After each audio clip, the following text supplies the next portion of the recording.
మన పిఎం తాత మన ఇండియాని బాగా గుడికిచ్చాడని అనుకుంటున్నాను. ఒకప్పుడు రూ. 10 నోటు, రూ. 5 నోటు, రూ. 5 బిళ్ళలు ఇవన్నీ చూసాము. ఏదో బాగా ఉన్న చిన్న డబ్బులని బాగా అందరూ బతుకుతున్నారు. ఇప్పుడు నోట్లు చిన్నగయిపోయినాయి. రేట్లన్నీ పెద్దగయిపోయినాయి. ఏం కొనాలన్నా కూడా రూ.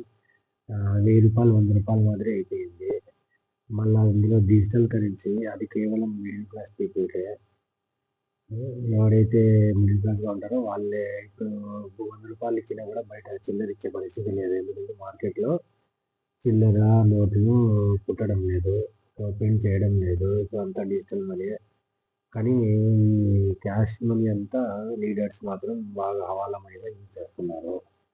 మన మిడిల్ క్లాస్ మాత్రము డిజిటల్ మనీ మన ట్రాన్సాక్షన్స్ అన్నీ ప్రతీదీ గవర్నమెంట్‌కి తెలియాలన్నట్టు అయిపోయింది పరిస్థితి. సో, మన ట్యాక్సులు మన సంపాదించే శాలరీలో ట్యాక్సులే, మనం ఏమైనా కొన్న వస్తువుల్లో ట్యాక్సులే. ఆ! మన జీఎస్టీ మీద జీఎస్టీలు, మళ్ళీ ట్యాక్స్ మీద ట్యాక్సులు.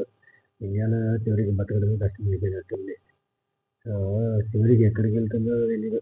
ఇప్పుడు అంతా కోట్లల్లో ఉంది. వందలలో అయిపోయినాయి, పదులలో అయిపోయినాయి, వేలల్లో అయిపోయినాయి, లక్షలలో కూడా అయిపోయినాయి. నెక్స్ట్ కోట్లలోనే ఇంకా. ఇంకా ప్రపంచాన్ని ఎంత నాశనం చేస్తారో తెలీదు. ఈ పొలిటికల్ లీడర్స్ మారితే కానీ ఈ సమాజం మారదు.